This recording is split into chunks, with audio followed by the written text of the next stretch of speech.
Lengan kaya tente mahayan lengalam kalbon tente galisa ngan hati rangoram polon susun syair lam pantun baculon kisah keaneran baculon putron syair lon susun kenalam mada hudib lan rantawahi adun lon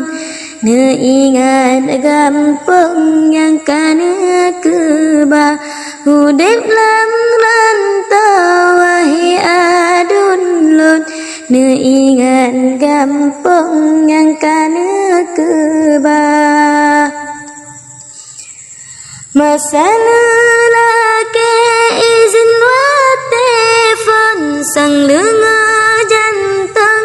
pemangan ayah laki pamit ngetinggai dusun sinan mulafon mata gembira nibaan daga pesan langsung betua kelan ana metua yang limang wate tapu jarabun sedengan untung saban tapeglah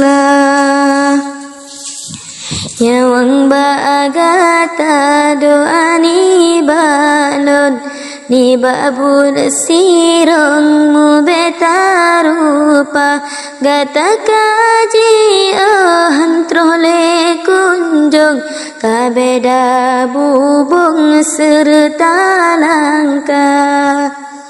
benata ingat pesan wa telefon adun adalon dinang grasiblah ne pegla nasib ne adu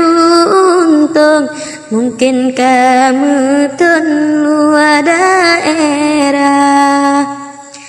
ni babut hana dumpu jetampung betana payung dalam urotra penting kerja hana ba'arabun Allah pelindung gebrilah mudah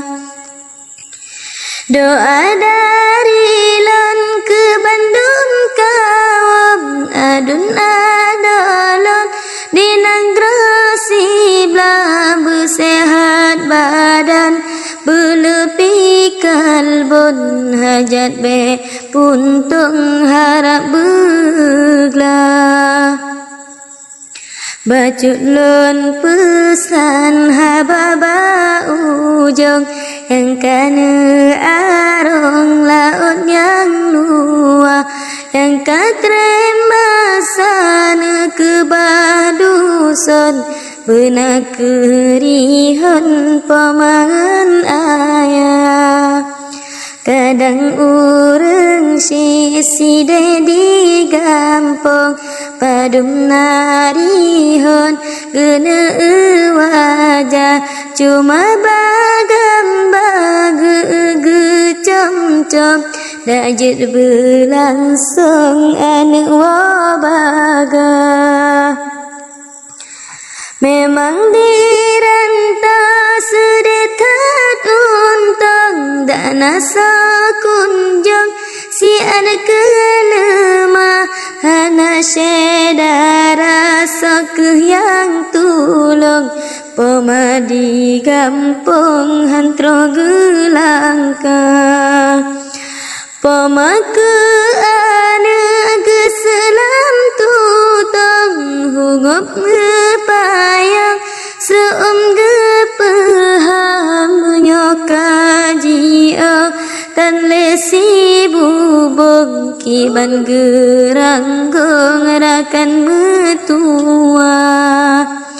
mudah-mudahan bagana himpun kebile Rabbun basa-basa ono ringkasan yang jenlun hayon mepat nasireng nake ono keringkasan yang jenlun hayon mepat lun sireng lun lake